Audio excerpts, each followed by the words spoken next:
ရေးစရာရှိတယ် ပြောပါဘာများကုန်ရမလဲ ဒီတစ်ခါတော့အာကစားနဲ့ပတ်သက်တဲ့ဟာမေးချင်ပါတယ် ဟုတ်ကဲ့ပါအခါစားနဲ့ပတ်သက်ပြီးဘာသိချင်တာလဲ ဘောလုံးအကြောင်းမေးချင်ပါတယ် William Blade ရေးတဲ့ The Tiger ဆိုတဲ့ကဗျာလားအဲ့ဒီကဗျာကအရန်ကြော်ကြပါတယ် မဟုတ်ဘူးကြားစင်တာတွေဆွကြားနေတယ်ပြောတာနားထောင်ပါအောင် ကောင်းပါပြီ William Blake ရဲ့ ပြော The တာနား Tiger ထောင် ကဗျာ အောင် က မဟုတ်ဘူးလို့ပြောတာနားထောင်အောင်လို့ တောင်းပါပါတယ်နားမလဲလိုက်လို့ The Tiger ကဗျာအကြောင်းဘာသိချင်တာလဲ ကြပြသိကျင်တာမဟုတ်ဘူးပြောမယ် အော်ဟုတ်ကဲ့ပါ The Tiger ကဗျာအကြောင်းဖြောပြနေ ကြပြအကြောင်းမပြောဘူးဘောလုံးအကြောင်းပြောမယ်လို့ ဆရာဟုတ်ပြီဘောလုံးအကြောင်းပြောကြရအောင်ဘောလုံးအကြောင်းဘာသိချင်တာလဲ မက်ဆီနဲ့ခရစ္စတီယာနိုရိုနယ်ဒိုဘယ်သူကပိုကောင်းလဲ မက်ဆီနဲ့ခရစ္စတီယာနိုရိုနာဒိုကနေအောင်စလုံးအရန်ကြော်တဲ့ဘောလုံးကစားသမားပဲပါသူတို့နေအောင်ရဲ့စွမ်းဆောင်ရည်ကတကယ်ကိုထူးခြားပါတယ်ဘယ်သူကပိုကောင်းလဲဆိုတာဒါကလူတို့တယောက်ရဲ့စပေါ်ကြမှုပေါ်မှာမူတည်ပါတယ် တင့်အနေနဲ့ရောဘယ်ရာကပိုကောင်းတယ်လို့ဘယ်သူကပိုကောင်းတယ်လို့ထင်လဲ ကျွန်တော်အမြင်နဲ့ပြောရရင်မက်ဆီကထူးခြားတဲ့အရေးသွေးတွေနဲ့ပြိုင်ပတ်ကင်းတဲ့ကစားဟန်ရှိပါတယ်သူရဲ့ဘောလုံးကင်းချုပ်နိုင်စွမ်းကိုးသွင်းနိုင်စွမ်းနဲ့ကိုးဖန်တီးနိုင်စွမ်းကတကယ်ကိုအမခံပါပဲအနာတို့ကလည်းသူမနဲ့ထူးခြားတဲ့အရေးသွေးတွေနဲ့ကြန့်ခိုင်မှုအရန်ကောင်းပါတယ်သူရခေါင်းတိုက်ကိုတွေအဝေးကနေပိတ်သွင်းတဲ့ကိုတွေကလည်းထူးခြားပါတယ်ဘသူကိုပူကြလဲဆိုတာကတော့ကြည့်တဲ့လူရဲ့အပေါ်မှာမူတည်ပါတယ် တင့်အနေနဲ့ရောဘယ်သူကိုပိုကြိုက်လဲ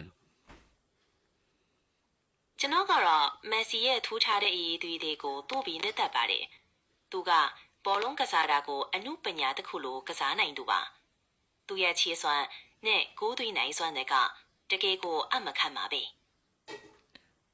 ဘောလုံးလောကမှာဘယ်သူကဂုတ်လဲ ။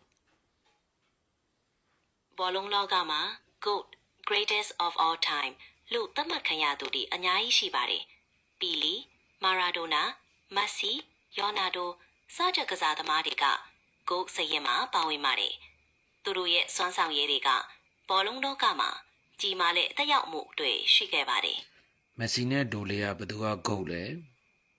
။မက်ဆီနဲ့ယောနာဒိုနှစ်လုံးစလုံးကခိပြိုင် GOAT လို့သတ်မှတ်ခံရသူတွေပါ။သူတို့နှစ်ယောက်စွမ်းဆောင်ရည်ကတကယ်ကိုထူးခြားပြီးဘောလုံးလောကကိုလွှမ်းမိုးထားနိုင်ပါတယ်။ဘသူကပိုကောင်းလဲဆိုတာကတော့ရွေးချယ်ရခက်တဲ့မိဟုံးပါပဲ နောက်ဆုံးအနေနဲ့ဖြည့်ပေးပါတင့်အနေနဲ့နှစ်ယောက်တည်းကတယောက်ကိုရွေးရမယ်ဆိုရင်မက်ဆီနဲ့ဒိုလေခရစ္စတီယာနိုရိုနယ်ဒိုနဲ့ဆိုတင်ဘယ်သူကိုရွေးမလဲ ။တကယ်လို့တယောက်ကိုရွေးရမယ်ဆိုရင်ကျွန်တော်မက်ဆီကိုရွေးပါမယ်။သူ့ရဲ့ထူးခြားတဲ့အရေးသွေးတွေနဲ့ဘောလုံးကစားဟန်တွေကတကယ်ကိုပြိုင်ဘက်ကင်းပါတယ်။သူကဘောလုံးကစားတာကိုအမှုပညာတစ်ခုလိုကစားနိုင်စွမ်းရှိသူမှာ ကျေးဇူးတင်ပါတယ် ဝမ်းသာပါတယ်။တခြားဗာများကူညီပေးအောင်မလဲ မက်ဆီကိုတင့်အနေနဲ့ဗာပြောချင်လဲ ။မက်ဆီဟာသူ့ရဲ့အရေးသွေးတွေနဲ့ကမ္ဘာဘောလုံးလောကမှာထာဝရမှတ်တမ်းတင်ခြင်းခံရသူပါ။သူရဲ့စွမ်းဆောင်ရည်တွေနဲ့ဘောလုံးကစားဟန်တွေကဘောလုံးဝါသနာရှင်တွေအားလုံးအတွက်စံတောင်းညံ့ရောက်အဖြစ်အမြဲတမ်းရှိနေမှာပါ မက်ဆီအတွက်တင်ဘာဆုတောင်းပေးချင်လဲဘာပြောပေးချင်လဲ ။မက်ဆီဆက်လက်ကြမ်းမှရှင်လန်းပြီးသူချစ်တဲ့ဘောလုံးကစားခြင်းကိုပျော်ရွှင်စွာဆက်လက်ကစားနိုင်ပါစေလို့ဆုတောင်းပေးခြင်းပါတယ်။သူရဲ့စွမ်းဆောင်ရည်တွေကဘောလုံးပိတ်သက်တွေအတွက်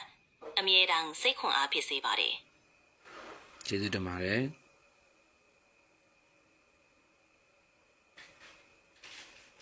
ဝမ်းသာပါတယ်။တခြားဗာများကူညီပေးအောင်မလဲ။